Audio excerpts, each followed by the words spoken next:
राजा के कत्ल के बाद सोनम 14 दिन तक इंदौर में थी। उस दिन भी जब राजा की लाश इंदौर पहुंची, इधर इंदौर में राजा का अंतिम संस्कार हो रहा था, उधर इंदौर भी उसकी पत्नी सोनम अपना राज छुपा रही थी। 26 मई से 14 जून तक सोनम इंदौर में ही थी। चैट से हुआ सनसनीखेज खुलासा, देखिए।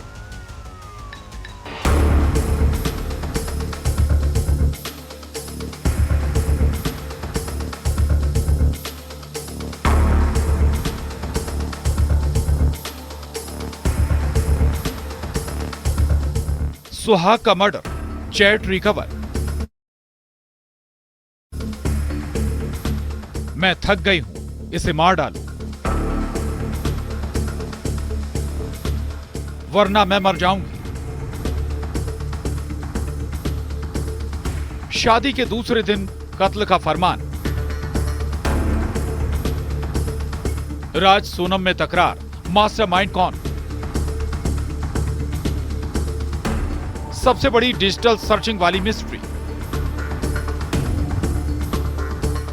11 मई को शादी और 13 मई को सोनम ने राज को ऐसा मैसेज किया जो हैरान करने वाला है, जिसमें लिखा था, मैं थक गई हूं, इसे मार डाल,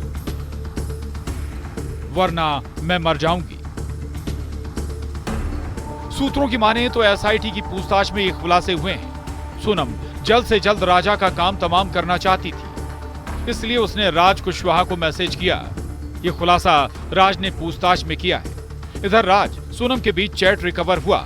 अब सवाल है कि इस पूरे केस का मास्टरमाइंड कौन है। तो राज ने पूछताछ में खुलासा किया है कि मैं खुद डरता हूं। सोनम के गुस्से से वो बहुत गुस्सैल है, बात बात पर गुस्सा करती है। यही नहीं, पूछताछ में ये बात भी सामने आ रही है कि जब इंटेरोगेशन हुआ तो राज और सोनम एक दूसरे से भिड़ गए।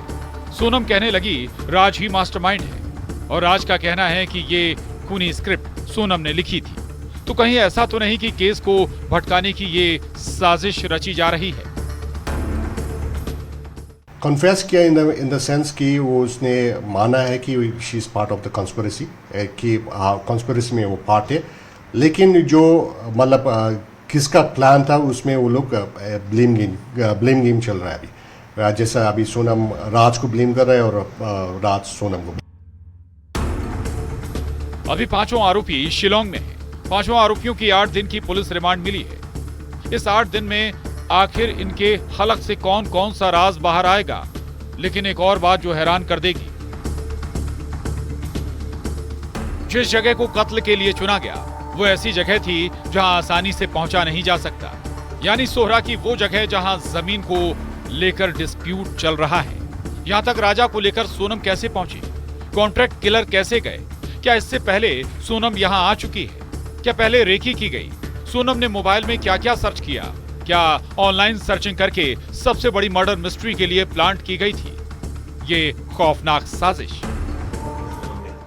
देखिए, ये जगह जहाँ पे उसका मर्डर हुआ है वो एक टूरिस्ट स्पॉट है, लेकिन अभी उसमें कुछ फिलहाल एक डिस्प्यूट चल रहा है। मतलब वो कम्युनिटी लैंड है वो, तो ये कुछ क्लैंस का कुछ डिस्प्यूट चल रहा है, इसलिए ये टूरिस्ट स्पॉट को बंद किया हुआ था। मतलब अभी उसमें कोई टूरिस्ट नहीं जा रहा है। तो कैसा वहाँ उस जगह को चूज़ किया गया उसको हम लोग को अभी इंटरोगेशन, प्रॉपर इंटरोगेशन सोनम और ये जो कॉन्ट्रैक्ट किलर्स है उसको इंटरोगेशन के बाद ही पता चलेगा। सर, कन्फेस किया है। आखिर सोनम और राज के बीच रिश्ता क्या है? इधर मेघालय पुलिस का दावा है कि दोनों के बीच अफेयर है, लेकिन सोनम के भाई गोविंद का कहना है कि राज को सोनम राखी बांधती थी। राज 3 साल से काम कर रहा है, दोनों के बीच भाई बहन का रिश्ता है। कि वो दीदी सिर्फ दिखाने के लिए बोलता था? नहीं, वो परमानेंटली हमेशा 24 घंटे सिर्फ दीदी दीदी बोलता था। ये कि उसके राज की जो घरवाले हैं, उसकी बहन माँ वगैरह, वो भी यही बयान दे रहे हैं, शायद मैंने जो मीडिया में सुना है, तो दीदी ही बोलता था। और दूसरा, राखी बांधते थे ये 3 साल से, और मेरे खुद घर में हम दोनों साथ में बैठ के राखी बंधवाई है।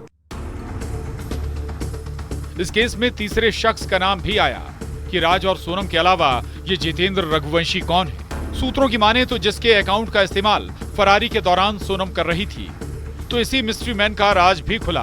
गोविंद के मुताबिक जितेंद्र उसकी मौसी का बेटा है, जिसका इस केस से कोई लेना देना नहीं।